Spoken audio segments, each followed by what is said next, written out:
जैसे कि ये सवाल दिया है 2x⁻² माइनस का 3x प्लस 5 बराबर 0 के मूल अल्फ़ा तथा बीटा हैं और हमें क्या करना है alpha square beta plus alpha beta square का मान निकालना है। ये क्वेश्चन मार्क का चिन्ह है, ठीक है, जिसे हम बोलते हैं मान ज्ञात करना है।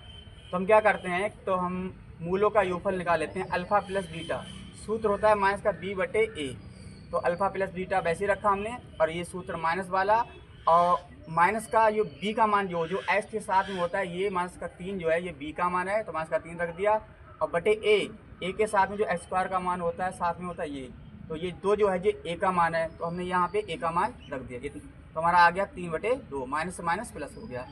अब हमने क्या लगा है, इनका गुणनफल निकाल लिया मूलों का, मतलब इनकी गुणा कर दी अल्फ़ा और बीटा, तो अल्फ़ा बीटा की गुणा कर दी, अल्फ़ा बीटा हो गया, सूत्र होता है c/a। तो यहाँ पे c अगर देखा जाए तो c बराबर यहाँ पे देखो c का मान 5 है और a का मान 2 है, तो ये हमारा हो गया 5/2।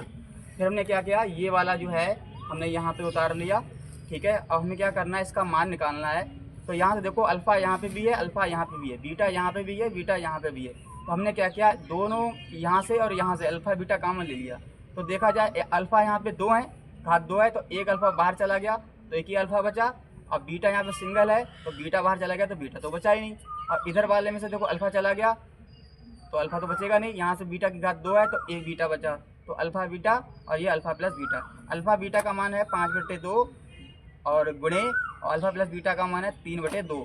तो गुणे में क्या होता है, सीधी सीधी गुणा होती है, ऊपर की ऊपर से होती है, नीचे की नीचे से होती है। तो 5 × 3 = 15 और 2 दूनी 4 और 15/4 हमारा ये आंसर आ गया।